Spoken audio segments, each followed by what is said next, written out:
Now, technically speaking, I was already going to make this video, but I decided to turn it into a Viewer Friday because it was requested. So let's go.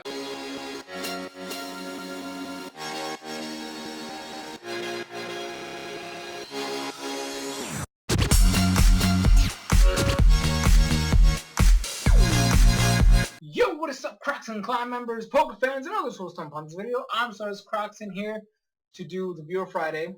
It was supposed to be, I mean, I had plans to make this video already, but since somebody requested it, at Larry on Twitter requested me to talk about it. I'm going to be talking about the Sun and Moon trailer that was leaked, released, I don't remember which one it was, on the interwebs. I'm going to leave a link in the description where we watched the trailer. And this is kind of like my thoughts about it, right? But at the same time, it's also a jab at a couple people, right? So for one, it's a jab at Amore shippers, since it confirms that Serena's completely gone, just flat out trash, you know. It also goes directed at people who are pissed, right? Just regular, like, let me be clear here. I don't hate X and Y. I think it's the worst saga. I don't hate it, right?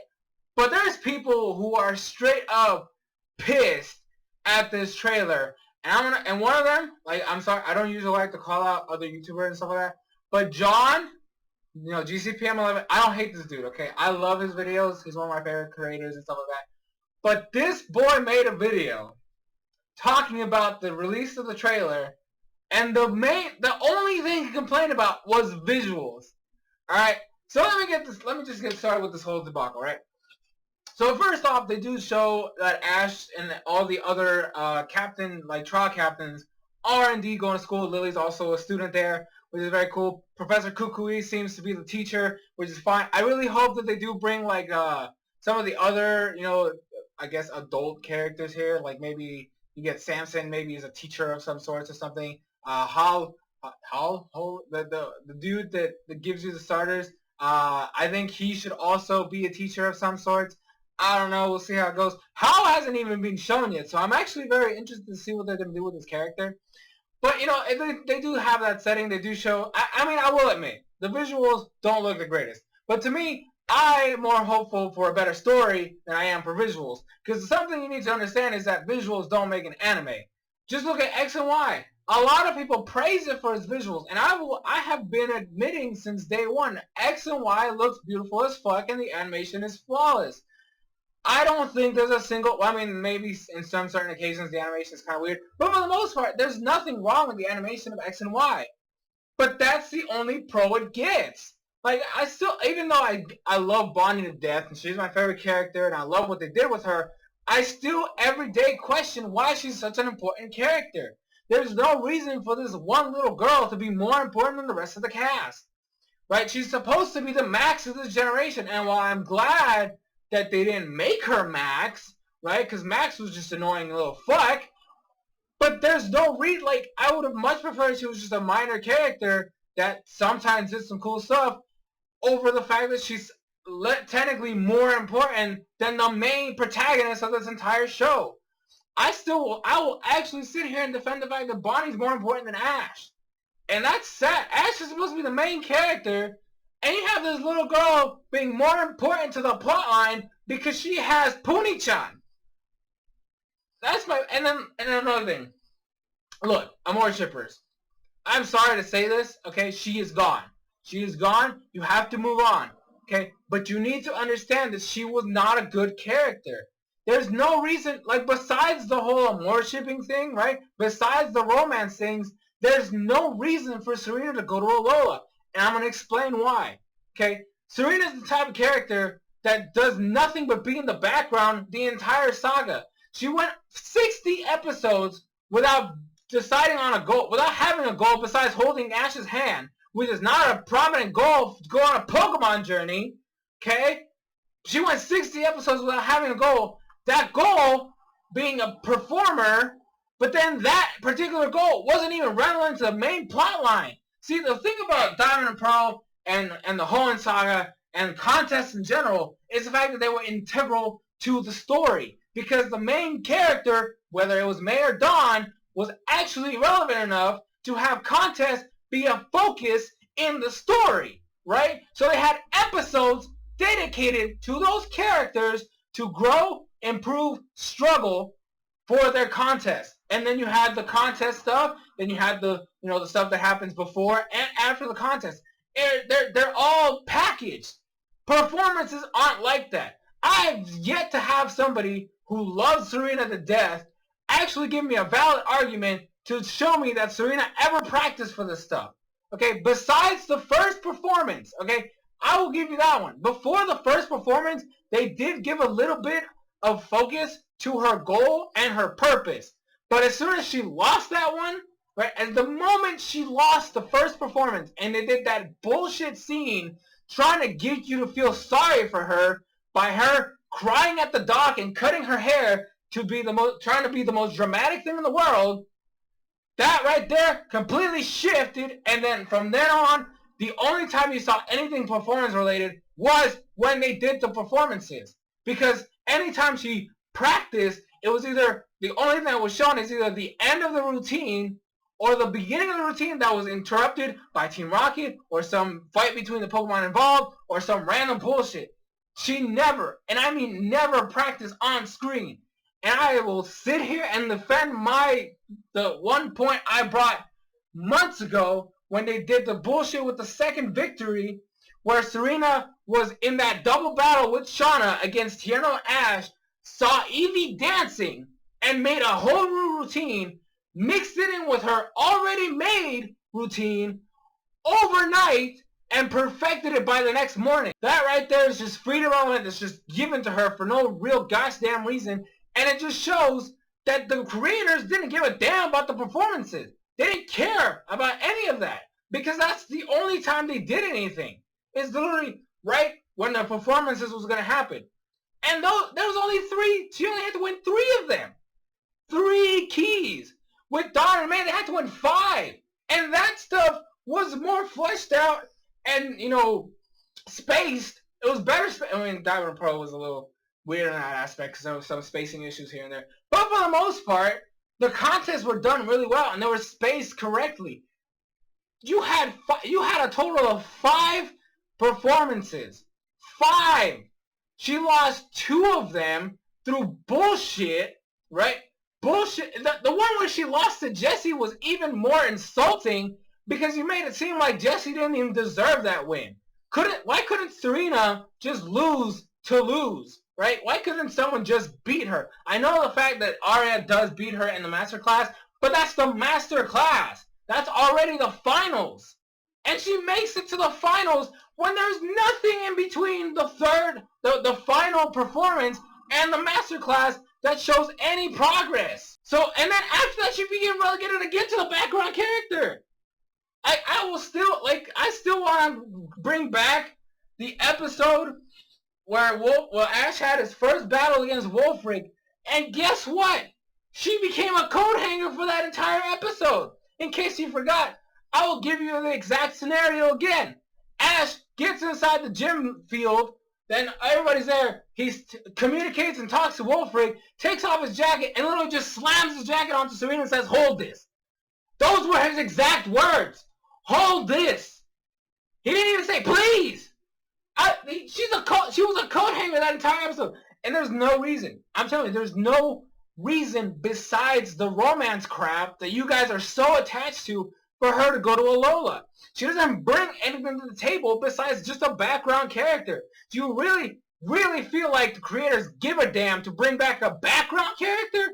I don't think so. Also, Clement, I don't hate him. Okay, but I feel sorry for the dude. He seemed to have a lot of potential when the series started, and then he also became relegated to a background character after his gym battle with Ash. Granted, they did try to do this whole thing with, Clembot and stuff in the Team Flare saga, but I don't even think that, I think that's just one episode. I think that's just one episode that Clement gets. And then after that, it's literally just Ash and Alon and Bonnie because of Puni-chan. That's it. That's literally it. So my question to you is, why do these characters even matter, right? Why do these characters matter? And another thing, that's just them not counting their Pokemon, because their Pokemon are all ass, too. Just flat out. Ash's team. This is, on paper, this is one of Ash's best teams since Sinnoh.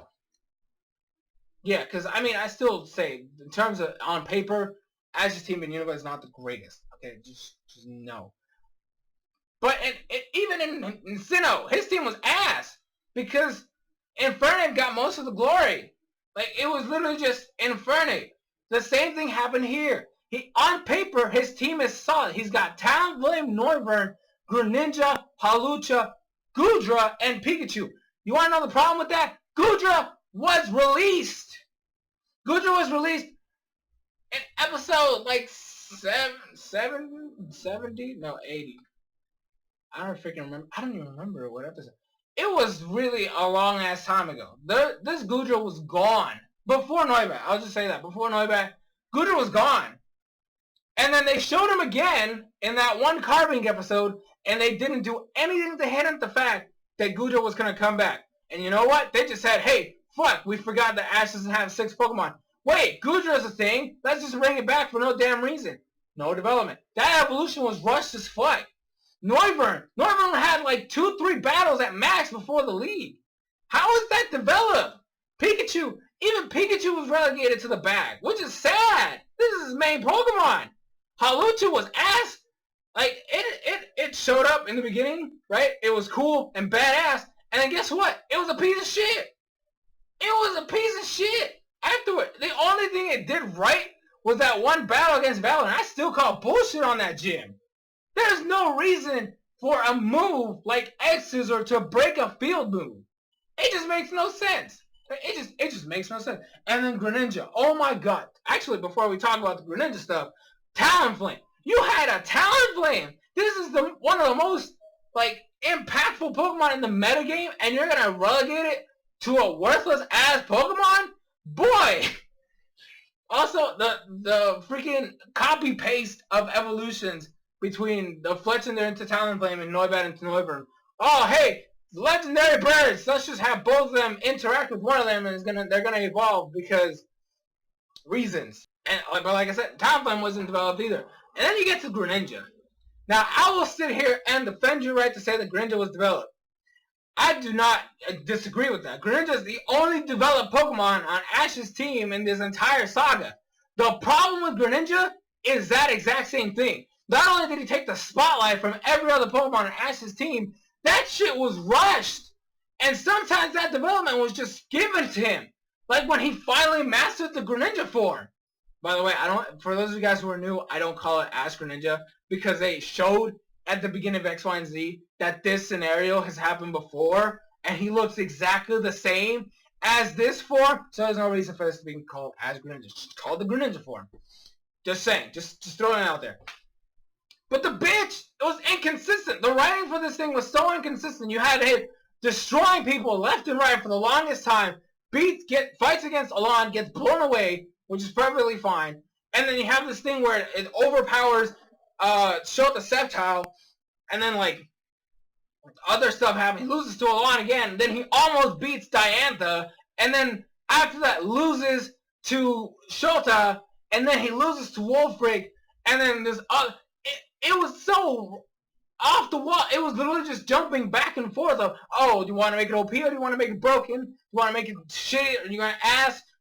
What did we do? They didn't know what they were doing. They were just, hey, this episode we're going to make it OP. This episode we're going to make it trash. This episode is going to be the most broken thing in the world. This thing is going to destroy everything. Oh, wait, he can't beat the champion, but we're going to make it look like he could have beaten the champion. Let's have him lose because of bullshit.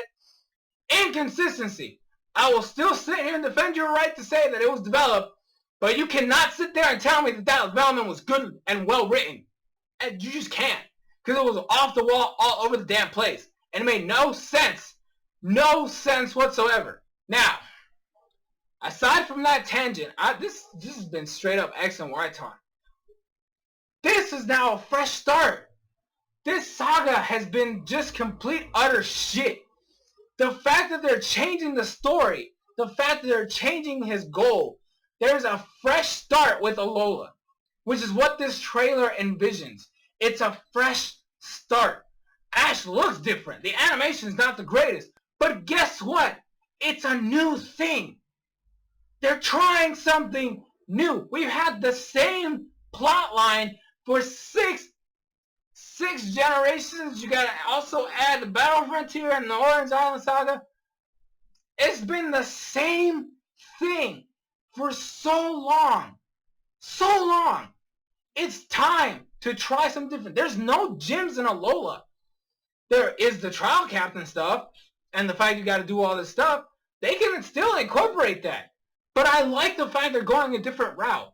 That's the thing I like about this trailer. It shows something new. The creators are finally stepping out of this goop of just copy pasting everything. You have a chance to start over.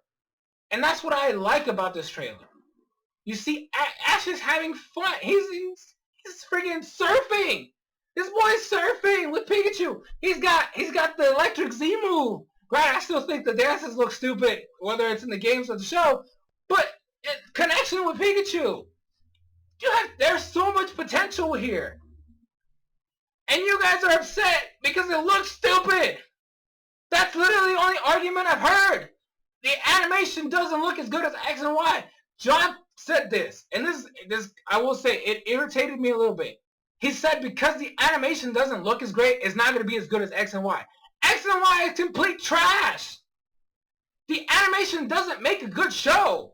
It's the writing behind the show that makes it good, which is why I'm hopeful for this. It's a new style. It's a new story. It's just new. It's different. Just because it's different doesn't make it bad. You guys just need to chill.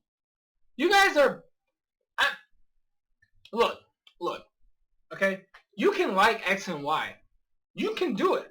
But don't sit here and say it's the best, because the writing behind it was some of the worst. The characters are bland and boring or irrelevant. The Pokemon are underdeveloped, and the plot was so all over the place. Don't praise it, because it's not perfect. The only argument you can bring is the fact that it looked good, and that's the only argument you guys are bringing. You guys can't give me anything else. If you take away visuals, X and Y is mediocre at best. At best. Which is sad to say. When I started reviewing the X and Y saga, I was excited. I was excited for the possibilities. I didn't like Froakie. I still don't like the Froakie line. But hey, I was okay with Ash getting Froakie as his only Pokemon, as his only starter. I was excited to see the possibilities. And then it just turned shit. And I feel like I'm the only reviewer out there, because the other people who hate this show don't review the episode. I feel like I'm the only reviewer out of this whole bunch that has the guts to say it. Because it's the truth. This show, right, X and Y, has just been poor. Alola is a breath of fresh air. And I, for one, am excited to see what they're going to do with this. I don't care how it looks. I don't care that these other characters are not showing up again, because I don't think there's any need for them to come back. I'm excited. I'm looking forward to this. Is the animation great? No. Is it awful? Fuck yeah, it's terrible. But there's potential. There's a new story. He's going to school.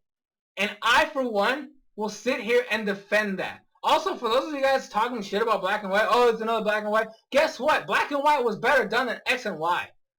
Just gonna sit, just boom, right there, right in your face. Because the only thing that people talk shit about Black and White is the fact that Pikachu lost to a Snivy. That's the only argument they ever bring up. You know why? Because they didn't watch the show because of that one reason.